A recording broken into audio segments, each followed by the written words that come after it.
Well, hello, everybody. Thanks for joining. It's your friend James Shaw. Trust you're doing all right. Happy day to you and Happy New Year. We are ready to rock and roll here in 2023. And one thing we have to think about is how do we help people in this market? When has a lead gone cold? And if it has, what do we do to bring it back to life?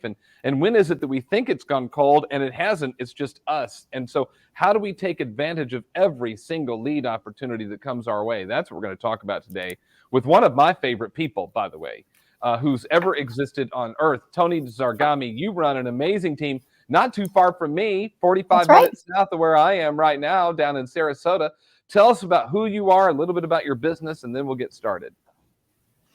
Hey, James, you cut out just for a second. I think you asked me for an intro. So yes, I'm 45 minutes south of you in Sarasota, Florida. Hello, everyone. Sorry, we still have our moved here and joined Keller Williams about 10 years ago. And in that time, through a lot of skill building, a lot of mistakes, a lot of coaching, a lot of sessions with James, we found out we are going to close at the #1 team in our market for this year, which is super exciting. So we're happy to share anything we can that will help you guys grow your business for sure. Well, we love you. You and your husband are running a great team. You got a great group of people down there, and it's so awesome to have you on. We're having you on because, look, you can't be #1 in your market without taking advantage of every lead opportunity that comes your way. And you've got a group of agents that are on your team that you work with and help. And yet you started this thing kind of, you out showing homes and doing all the stuff. It's been a journey for you.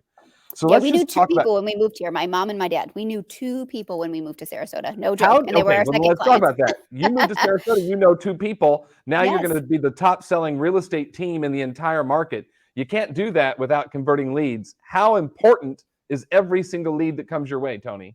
Every single lead that is important, because here's the thing, every single lead that comes in, they need us for something. And I think what a lot of agents might do in the beginning and as you're getting bigger, to have like this bias about leads. Like if they don't need me right now, I don't have time for them. We have never had that mindset. One of my favorite scripts is, look, I'm going to be selling real estate today and next month and in 4 years and in 10 years. So whenever you're ready, I'm ready. And you've got to keep in mind, James, it's not the lead's job to follow up with us. It's not the lead's job to, because they don't need you until they need you. And then when they need you, if you don't answer your phone in 4 seconds, they've hopped on Zillow and found another agent, right? And so staying on top of leads, making sure you've got a systematic way to talk to them, things that you're going to say to them. So not every call is, hey, do you want to buy, sell, or invest in real estate? So important. All right, so we have a lot of people. I've talked to a lot of agents here in the last couple of months who tell me things like, hey, I had 5 buyers ready to go, and now they're not going to buy anymore. And I always ask, well, what's keeping them from buying? You know the answer. This is what they're saying. I'm sure you might be hearing this from people in your team. Interest rates are too high. And my thought is, well, they didn't decide to buy because of the interest rate, so why would they not buy because of interest rate? To me, sometimes we hear an objection and take it at surface value and kind of move on. How do we know the difference between a lead that's gone cold because of some actual motivational reason or a lead that's gone cold because we're not asking the right questions or teaching the right things? How direct do you want me to be with you, James? Very direct. Give it like it is. Yeah, I think that's the issue, right, guys? An objection is a question in the mind of your client. An objection is just a question that they have. And I think sometimes when we hear an objection, like I'm going to wait because interest rates, or I'm going to wait till the market crashes again, or I'm not going to list because prices are a little softer. I think a lot of times as agents, our palms get all sweaty and we're like, okay, that sounds good. Call me if you need anything. And we've forgotten about that when all you need to do is ask more questions. An objection, just a question in the mind of your client. So James, I hear you. When we started talking about 6 weeks ago, you seemed ready to buy. Let's get into this with interest rates. What exactly changed? Let's talk about interest rates going from 4 to 6%. Let's talk about how much that has changed your payment. So do we really need to not buy right now? Do we need to change our price bracket? Do we need the seller to pay for a buy down so that your interest rate works for you for the first? There's just so many options.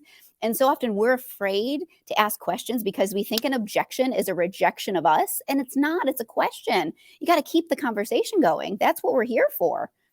No doubt about it. All right. So that's a great reframing. When you get an objection, it's a question. I love what you're saying. So what's changed for you?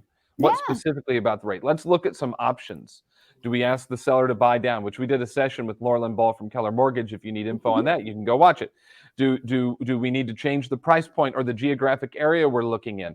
But my guess is, Tony, and I'm sure you've seen this with your team, their motivation isn't changing. They're still having the baby. They still want the more space. They still not gotten the new job. Mhm. Whatever it is that's motivating this purchase is still out there. It's just that their perspective about what was going to happen has changed. Would that Yeah, be and fair we to say? that is so accurate. And I think there's a portion of our buyer pool or our buyer people that we're talking to right now that, yeah, they're not going to buy until interest rates come down and we cannot change their mind. But a huge number of people, we just need to keep talking to them too. And we always say that it's not up to me to make you more or less motivated to buy a house. It's not up to me to make decisions for you. It's not up to me to talk you into doing anything.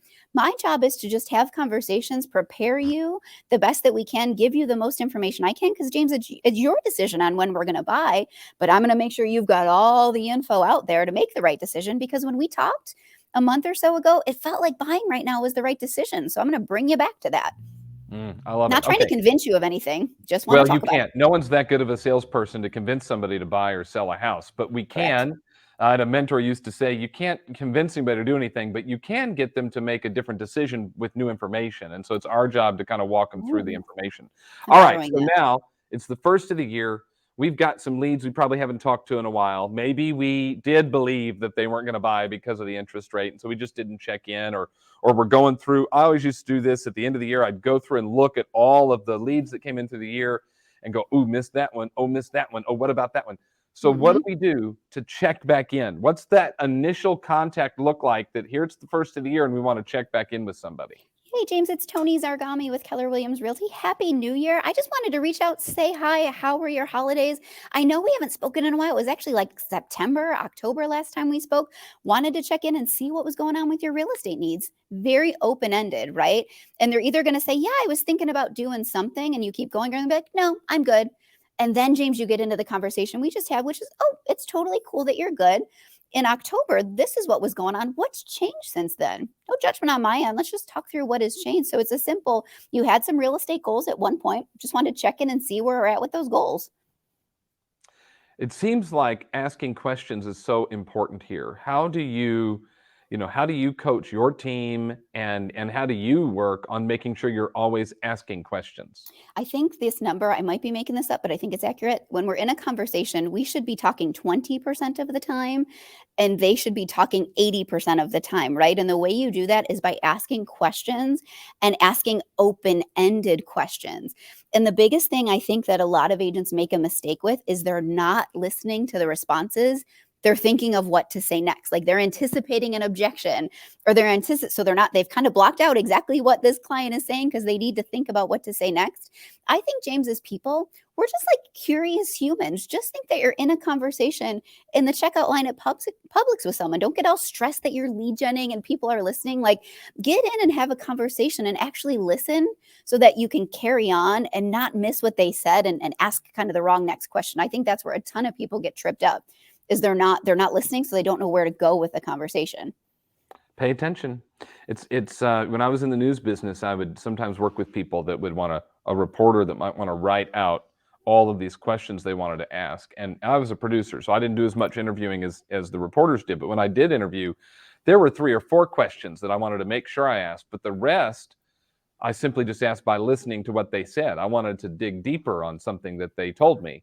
This is Yeah. the same thing here. Have a couple of prepared questions that you might ask, your standard questions that you might ask someone, Hmm. but for the most part, just listen and then Yeah. follow up. What do you mean by that? What does that do for you? How does that help you? Well, what if you don't buy? What are you going to do? Like just listening to things. Would you agree?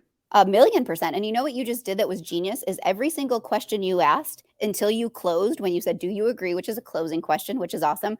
They were open ended. So, James, do you still want to buy? Yep. Okay. Is your price range still between 5 and 600? Yep. Like, you've got to ask open ended questions to get them engaged. And let me say something some of you might not like, but think about the Tampa Bay Bucks, who are an amazing football team. For those of you that don't know, James and I live near Tampa. Tony, So they're horrible. We just have I to know put it's this so out there. it's They're absolutely horrible, but that's I okay. didn't say it. We I know you're we a got fan. a Super Bowl a couple of years ago, so we get I didn't excited want to about say it. it. But think about this. Think about any sports team you're excited about. Football. Do you think that they show up on Sunday and hope it all just works out? Right? Or do you think they practice? Do you think the best quarterbacks in the world, do you think they're like, oh, I'm a quarterback. I'm great. I've been doing this for 10 years. Do they still show up for practice and practice throwing the ball in the basics every single day? Yeah. Do you think they watch the plays on or the game on Monday to see what went right and what went wrong? I feel like there's so many agents out there, especially us experienced agents that know what we're doing and have been doing, and they don't practice. So these conversations, you need to practice them, right? Overcoming objections, you need to practice those. All buyers and sellers got together in a room like 6 years ago, and they all came up with the same objections, the same questions. They're never any different. And when you know how to actually answer them, and you can have a conversation, that's when you're going to get really good at converting leads. And please practice. I don't know what your average commission is. Ours is like 10 grand or something ridiculous right now. I would not be practicing on clients when $10,000 is on the line. I said it because I love you. Well, and that's good advice. Again, you don't become the number one agent in a market where you knew only two people, which happen to be your parents when you moved there, Yeah. without doing the right things every day. And your We team role is play grown. every day. We I script. We have a imagine, well, I meeting was at just 9 gonna o'clock. ask, do you guys do that? Is that something you do that you practice and role play, and that's a standard on your team? 9 to 9:30 every morning. Yes, sir. What are you practicing right now? Because my guess would be if we rewind to January of last year, Whew, 2022, it's a whole and different January story. 2023, the market is so different. Oh, A year ago, it was how quick can you get the buyer offer written, and yeah, how are you going to make it worded so they'll pick yours? And now it's not yeah, like that. What are you yeah. practicing now that you weren't practicing then? I think you hit the nail on the head. I think people are getting a little better, but they're scared of this interest rate hike and how different it is. So talking about, let's get back to motivation. So I feel like we're kind of day one at camp, like what's called training camp. Like, let's get back to the basics. Let's get back into their motivation. What had you wanting to buy or sell in the first place? We're doing so much scripting around that and how to ask the right questions and really get down to it. Because when they want to overprice their listing, or then when they're like, oh, I think we're going to wait, we can get right back into that. So a ton of scripting around motivation, a ton of scripting about interest rates and what that means. Because historically, interest rates aren't that bad, guys.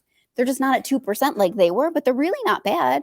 And I think something we're up against too, whatever your thoughts are, is when you watch the media, when you watch the news, people talk about real estate and everyone's got an opinion, and they're coming to us because we're the local experts, right? So you've got to be able to tell them in our current market, this is what's going on. So I know that X show, Today Show, CNN, Fox, whatever said this, but this is actually what's going on in our market. And let's talk about what that means to you. So scripting around motivation, our current market, and what's going on, and overcoming objections is huge. Okay, I like it. All right, so Thanks. back to bringing back these leads, right? We got these cold leads we haven't talked to in a while, and it's Yeah. the first of the year, so we're doing that. What about an agent who's nervous to reach out? Again, they say, I haven't talked to this person since September, or I haven't talked to him since 2021, and it's been a long time, and now I'm just nervous to reach out. What advice would you give? Get over it. You got to get over yourself, and you got to get over it. So I got a call recently from our financial advisor, and my husband handles all the things that have to do with that.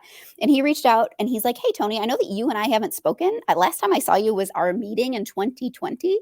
I know you and I haven't chatted. Just wanted to reach out and say, hi, how are you? And I'm like, Greg, that was amazing. Thank you. I think we're putting too much thought into it. I hadn't thought about him since then. We're happy with his cert, right? But I think we're thinking too much about it, guys. Just pick up the phone and call them. I also ask you, when is the last time one of us got like a call from someone trying to sell something? We all have, right? And sometimes we're nice to them, and sometimes we're like, I'm busy, and you hang up on them. Does anybody remember their name of that person? No. So if you get a grumpy person on the phone, they're not going to remember you. It's okay. Just move on and make the next call. There are people out there, James, that need our help today. And it's up to us to reach out to them and talk to them. You're thinking about it too much. Don't have call bias. Pick up the phone and call them. Well, it seems like you can just leverage whatever's going on at that time of year as a way to check in. Hey, Happy New Year. I just wanted to reach out to you and say hello as we get to a new year. As you just look at the calendar and see what's coming up, and leverage that Yeah. to check in, right? Yeah, we have, like in Florida, we have our homestead exemption, right? So, hey, I know that we didn't buy last year if we buy. So let's talk about homestead. Let's talk about insurance and what's going on. Let's talk about locking in whatever. Just figure out what's going on and talk about it. Oh, the other thing too, you've got to be okay having the same conversation 12 times in a row. It's so funny. We had 2 hurricanes here, right? Back to back. I said the same story 100 times. And my director of sales sits close to me. He's like, if I hear one more story about how Toni went through the hurricane, but it's true because my script was the same for everyone. So you've got to be okay having the same conversation over and over and over again. It's okay because your conversation's working. Okay, last thing. I'm sitting here and I'm thinking about, you've been in the business 14 years in a place where, again, we can't understate this. You knew two people and those were your parents. You've been a very successful team. You've had a very successful team for a long, long, long time, but this will be the first year you're the #1 agent in Sarasota. What's the lesson you want people to hear?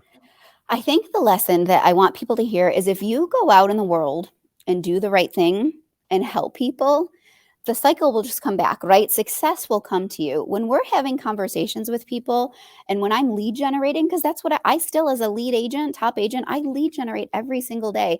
It is not about what commission I'm going to make tomorrow, right? It's about what am I putting out in the world?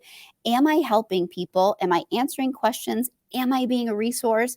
Because when you do that and you just keep doing it over and over and over again, the success will come. Like the tears and the heartache and the mistakes, those will all come too. But when you are an advocate for your clients, a resource, and when you are staying in touch with them and when they think real estate, they think about Zarghami Group.